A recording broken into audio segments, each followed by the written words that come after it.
Okay okay friends, నా పేరు జానిరెడ్డి. So Andhra Pradesh రాష్ట్రం కాంగ్రెస్ పిసిసి అధ్యక్షుడిని. సో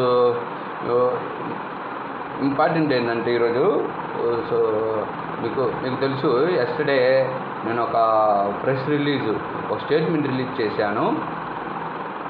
జూలై 10న సో ఎన్డీఏ కూటమిపై కేంద్రంలో అవిశ్వాసం తీర్మానం పెట్టాలని నిర్ణయించుకున్నాము. సో దానికి సంబంధించి ఈరోజు రేపు ఇండియా కూటమి నేతలతో వీడియో కాన్ఫరెన్స్ ద్వారాగా చర్చిస్తాము. సో చర్చించిన తర్వాత జూలై 10th అంటే ఆ రోజున ఒక స్టేట్మెంట్ రిలీజ్ చేస్తాము. సో ఈరోజు మేము ఇండియా అవిశ్వాసం తీర్మానంపై ఏంటి అనేది ఒక స్టేట్మెంట్ రిలీజ్ చేస్తాము. ఎందుకంటే కేంద్రంలో ఎన్డీఏ కూటమికి బలం లేదు, కానీ ముసుగులో వాళ్ళు బలం ఉన్నట్టు చూపించుకొని ఒక గేమ్ ఆడుతున్నారు. సో అది మెయిన్ ఇంపార్టెంట్. ఓకే, సో ఇంటర్నల్గా ఒకసారి మాక్ ట్రయల్ అనమాట. ఇంటర్నల్గా మేము ఒకసారి మాక్ ట్రయల్ చేసుకుంటాము. కేంద్రం ఎన్డీఏ కూటమి మీద అవిశ్వాసం తీర్మానం ముందుగా ఒక మాక్ ట్రయల్ వేస్తాము. ఎంతమంది ఎంపీలు దాదాపు మాకు తెలిసినంత వరకు 280 నుంచి 290 అబోవ్ ఉన్నారు ఇండియా కూటమికి.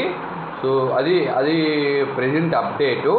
సో ఈ ఎన్డీఏ కూటమిపై అవిశ్వాసం తీర్మానం గత 2-3 నెలల క్రితమే ప్లాన్ చేశాము.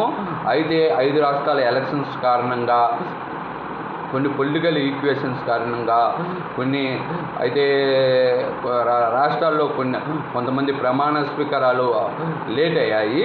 సో దానివల్ల డిలే అయింది. సో ఈ దాదాపుగా ఈ నెలలో ఖచ్చితంగా కేంద్రం అవిశ్వాసం తీర్మానం పెట్టబోతున్నాము.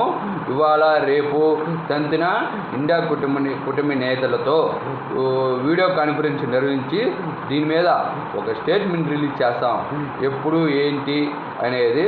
సో ఖచ్చితంగా ఎన్డీఏ కూటమి కేంద్రంలో అధికారం లేదు, తగిన సంఖ్యాబలం కూడా లేదు. వాళ్ళు అబద్ధాలు ఆడి, నాటకాలు వేసి, డ్రామాలు వేసి, కట్టుకథలు చెప్తున్నారు. వాళ్ళకి ఎక్కడా కూడా బలం లేదు.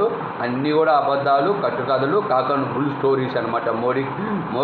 మోడీ పెద్ద హీరో. కాకన్ బుల్ స్టోరీస్లో, డ్రామాల్లో, యాక్టింగ్లో రియల్ హీరో అనమాట. లేతే విదేశాలకు పోతుంటాడు. రెండో పనే లేదు, ఆడు చేసేది లేదు, ఏం లేదు. అది పరిస్థితి. అది okay. So my personal request to all members of parliament from India Kutami, please raise your support to form India Kutami central government. So thanks.